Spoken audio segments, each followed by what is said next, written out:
This is Nick. This is Jack. It's Wednesday, Ceviche Wednesday, April 10th, and today's pod, out of all the pods, this is the best one yet. We're whipping up the top 3 pop business news stories you need to know today. But first, besties, by popular demand, next week, Jack and I are recording our second episode of the TBOY Hotline, aren't we, Jack? The TBOY Hotline, where you call in with questions and Nick and I give our answers. We're sourcing questions right now. What kind of questions are we thinking, Jack? Like, why doesn't Nick ever wear jeans? And then why does Jack own shares of Levi? I love jeans that much. We'll answer both those questions. Your questions about life, investing, working, all the stuff on TBOY Hotline. So Yetis, email us at nickandjack@tboypod.com and we'll get your questions on our hotline show. TBOY Hotline, it'll be the best one yet. But in the meantime, Jack, we've got a fantastic show today. What are our 3 stories, man? For our first story, Dude Perfect, the squad of YouTube creators are building a Disney-style theme park for trick shots.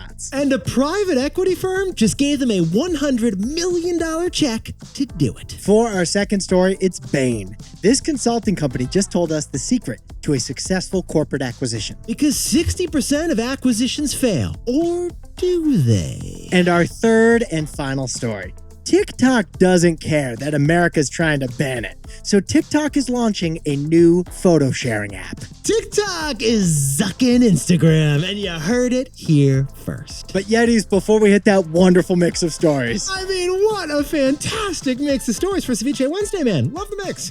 Costco. I'm a long-lasting member since last year. I can tell you it's the home of the $1.50 hot dog and soda combo. Costco! It is the home of the 24-pack of a gallon tub of peanut butter pretzel bites. They sell gasoline, they sell diamond rings, and they sell gold. Gold! Silver and gold! Yeah, these Costco, they really do sell gold, like gold bar gold. Not just Kirkland golf balls, Kirkland Gold Bars. Besties, you may remember back in September last year, Jack and I did an entire story on Costco's newest product, Gold Bars. 99.99% pure, 1-ounce golden bars. $2,000 a bar. They sold out in minutes. We covered it on the pod. You come for the 28-pack of paper towels, you'll leave with the 1-pack of gold bars. Honey, get the shopping cart and the vault. Oh, here's the update.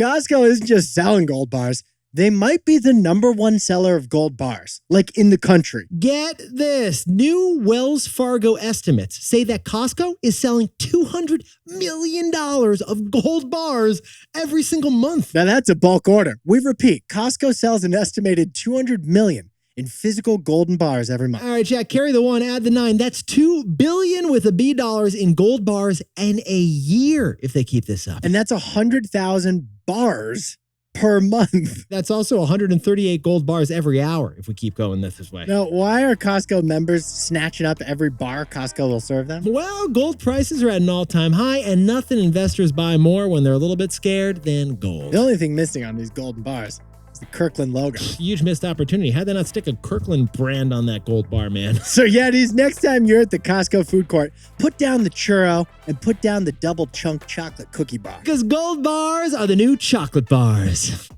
Actually, I don't know what's more expensive these days, man. Yetis, let's hit our 3 stories. 15 years before this song, 2 boys from the Northeast met in the dorm. They had an idea that caused a cultural storm. It's the best one yet, but the best is the norm. Jack, Nick, that's it. I don't even think they need to practice. 50%, that's a fat tip. TBOY City on your at-list. If you know, you know, cause we ready to go. We can't wait no more, so just start the show. Start the show. For our first story, Dude Perfect just did something that no other YouTube creator has ever done. Get this. They raised $100 million from private equity. Because Dude Perfect believes that they're building the next Disney.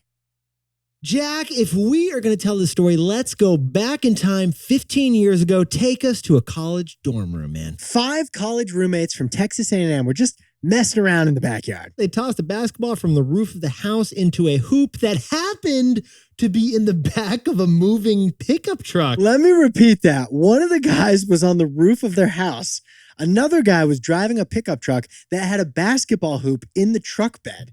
And the guy from the roof shot the basketball and landed it in the moving basketball hoop. The key here, besties, is that they recorded all this on a camcorder, they uploaded it to YouTube, and that became the first ever Dude Perfect video, which got how many many YouTube views, Jack? Today, it's racked up 44 million views. And Yeti's that idea, wild sports trick shots that anyone can do, is what the 5 dudes of Dude Perfect still do today, and that is their entire business. I just watched a video. They built a mile-long Hot Wheels track and attached a camera to the car as it went down the massive track that they built. Jack, I just watched a video where they tossed a bottle onto a trampoline and then landed that bottle onto their buddy Timmy's head. I made up the Timmy part. These guys are big on bottle flips. This is like the equivalent if we were throwing microphones through hula hoops, Jack. It's crazy. Now, the dudes, they stick to sports, stunts, and trick shots, so it's uncontroversial content. They're not going to get canceled for sticking that landing, but they did bring in $25 million in revenue in 2022,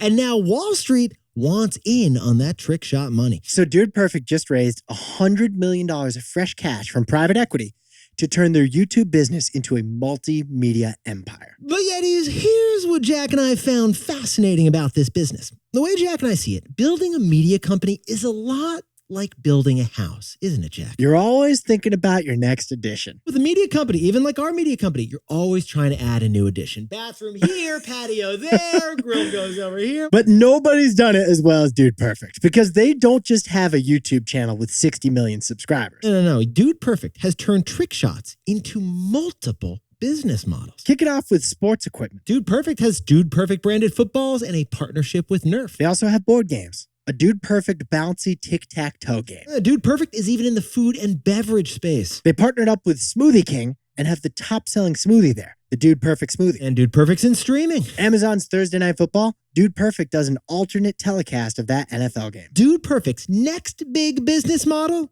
is a theme park. Dude Perfect announced a year and a half ago that they were building Trick Shot Town, and it's going to be topped off at 330 feet. We're talking a 330-foot trick shot tower while you and your family are going to go and dunk a basketball from basically a skyscraper. I think you're actually going to just drop the ball and hope that it lands in the basketball hoop 330 feet below. Sit down, stand up, and sit back down on the trampoline. These are influencers from YouTube who are basically building influencer worlds. Well, here's what Nick and I think is on page 1 of Dude Perfect's pitch deck that they've been pitching to investors. Dude Perfect just told investors that they are today what Disney was back in 1935. Dude Perfect says that they are today what Disney was in 1935. A core idea of creativity that will blossom into multiple forms of media distribution. But page 2 says they have a better proof of concept than Disney did. Because Dude Perfect has 60 million subscribers who watch and consume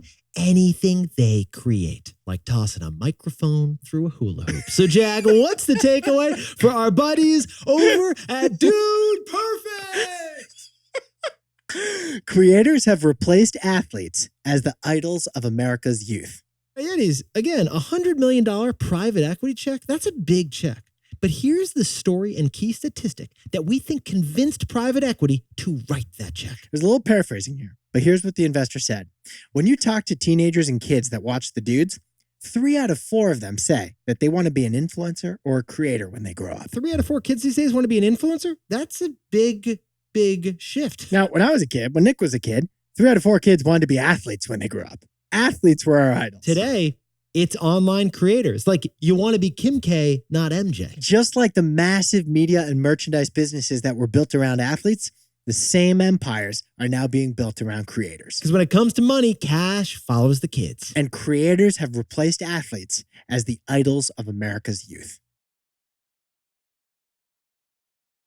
For our second story, Bain, the consulting company, just revealed the secret to a successful acquisition. We got to talk about the dirty secrets of deal making. All right, Jack, if you're going to say that, let's just kick it off with that, man. The dirty secret of deal making. What is it, man? Here it is. Most mergers and acquisitions fail. Yeah, there's Yetis. Between 60 and 70% of the time, the value is destroyed, it is not created, and that merger or acquisition didn't work. 2 out of 3 deals, value is destroyed, not created. AOL Time Warner didn't work out. Quaker Oats acquiring Snapple didn't work out. Amazon, they still don't know what to do with Whole Foods. They acquired them years ago. No idea what's going on there. So why do companies still do acquisitions even though there's a 2 out of 3 chance that acquisition is going to fail. Well, Jack, because CEOs, they need to justify those big paychecks, man. That's right. CEOs need to show the board and shareholders that they're doing something to try to spur some growth. Anything, something, show me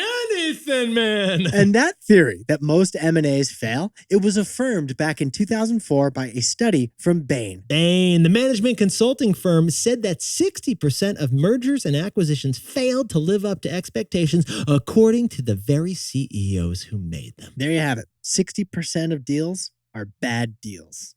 But we keep doing them. One sec. Pause the pod. Jack, we just got an update from Bain. Bain felt this week that they needed to correct the record. Shocking news, but after 20 years, Bain just said the opposite. They said that mergers actually are working. In fact, Bain now says that companies will fail unless they have an active merger and acquisition strategy. Apparently, based on the new data, if you're not acquiring to grow, then you're going to be left behind. Buy or die, baby. And here's the data that Bain felt so convinced by. From 2000 to 2010, companies that acquired frequently earned 57% higher shareholder returns. From 2010 to 2020, companies that acquire frequently did 130% better in the stock market. Case in point, Apple has acquired over 100 companies in just 6 years. Microsoft has acquired 250 companies. But here's the interesting thing, Yetis. It's not just about signing term sheets, is it, Jack? To properly correct the record, Bain illustrated the tricks of a successful merger and acquisition strategy. And trick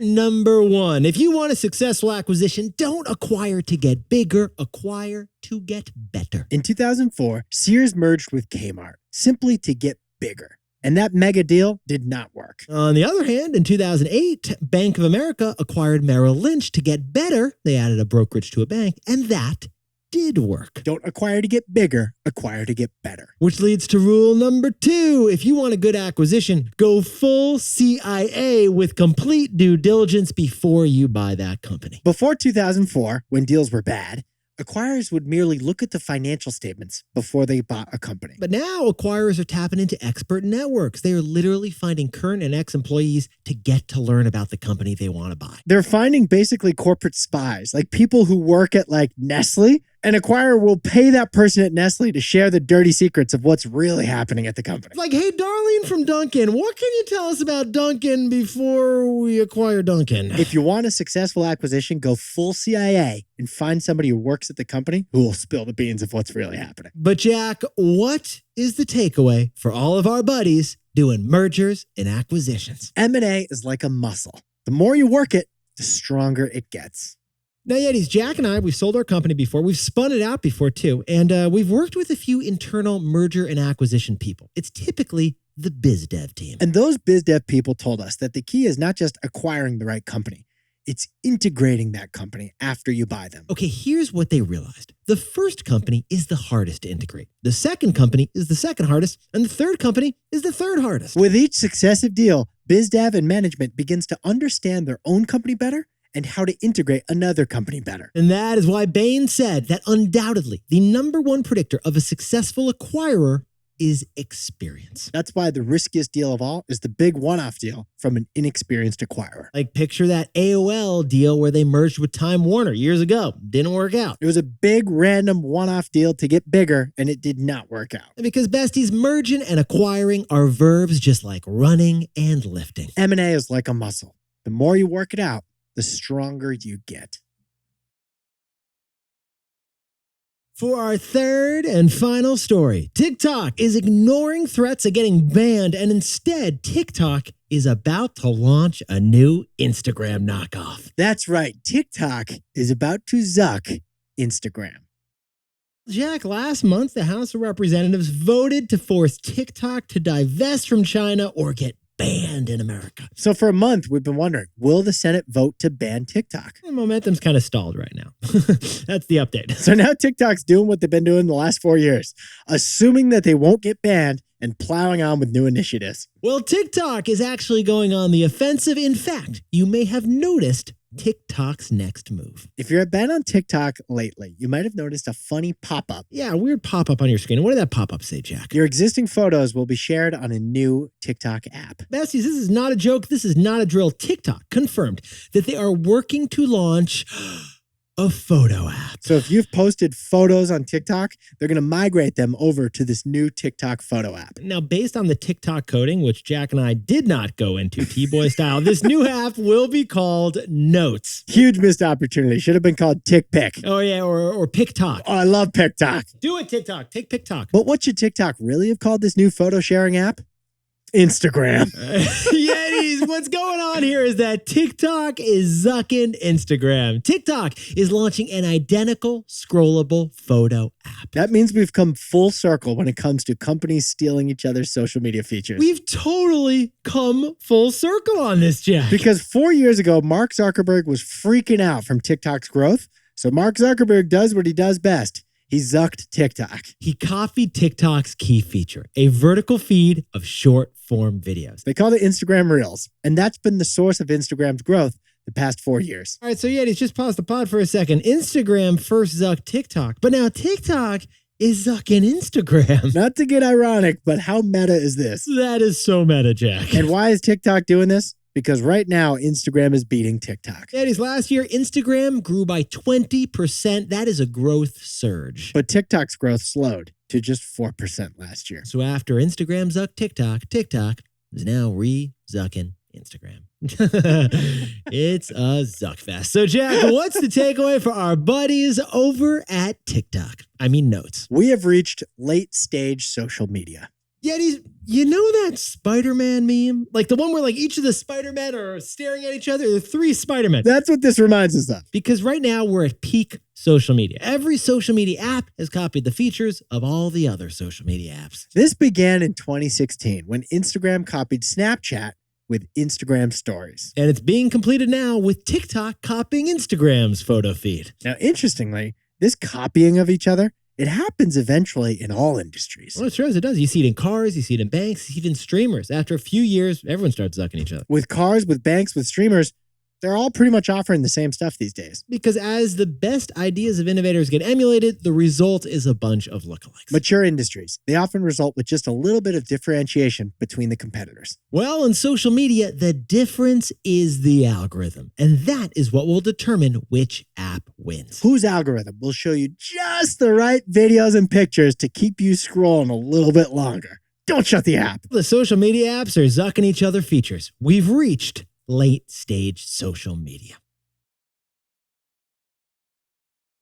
Jack, can you whip up the takeaways for us for Ceviche Wednesday? Dude Perfect has turned silly backyard stunts into what could become the next Disney. Because creators have replaced athletes as the idols of America's youth. For our second story, for 20 years, the word has been that M&A fails 2/3 of the time. But Bain just corrected the record. Today, companies must acquire to stay ahead. And the more acquiring you do, the better you get, just like a muscle. And our third and final story was TikTok. They're preparing to launch an app that's just like the OG Instagram. It's for photo sharing. TikTok, they're zucking Instagram, which means we've reached late stage social media.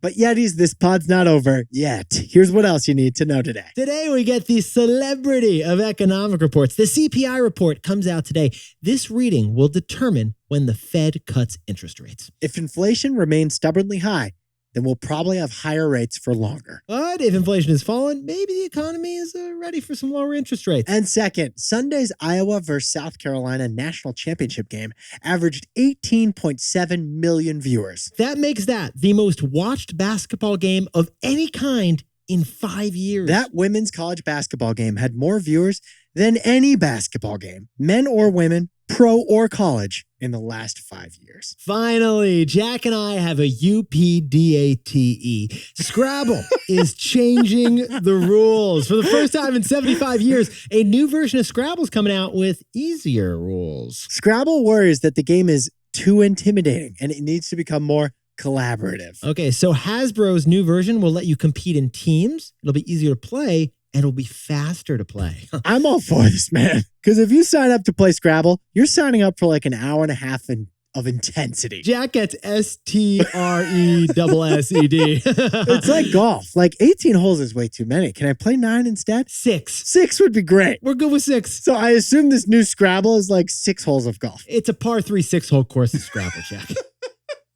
I'm all for it, I man. don't even think they have vowels in this one. Now, time for the best fact yet. This one sent in by Tommy Chang from lovely Dallas, Texas. Last week were the Barkley Marathons in Tennessee. Have you heard of the Barkley Marathons? Maybe you haven't, but you should know them because this is the most grueling physical competition humans have ever tried. Hardest race in America. Only 20 people have ever even finished these marathons. And here's why. The Barkley Marathons are over 100 miles long and include 63,000 feet of elevation. Nick, that's 2 Mount Everests of climbing. You were sprinkled on that context. And people who run it, it typically takes 3 days. You have to sleep strategically throughout the course, apparently. And last week, the first woman ever finished the historic Barkley Marathon. Jasmine Paris finished this marathon in 59 hours, 58 minutes, and 21 seconds, which is literally 99 seconds before the cutoff. She joins 19 other men who have finished this grueling physical feat. Yetis, you look fantastic today. If you're at Costco, enjoy the gold bars. And if you're not at Costco, then Jack and I would love your questions for TBOY Hotline. Send in your questions so that this episode of TBOY Hotline is the best one yet. Email us at nickandjack@tboypod.com with your question. In the meantime, keep looking fantastic. If you know, you know, and Jack and I will see you tomorrow.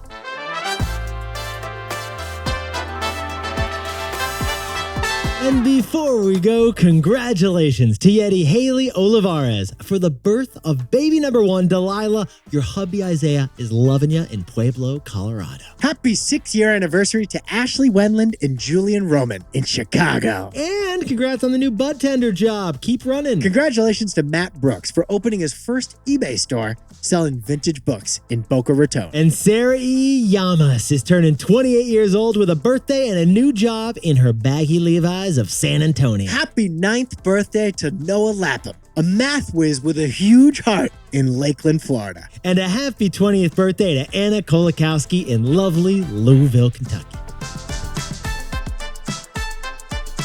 This is Jack. I own stock of Amazon and Disney, and we both own stock of Apple. Microphone through a hula hoop was such a funny random example. That's a stupid thing too, because it'd be pretty easy actually.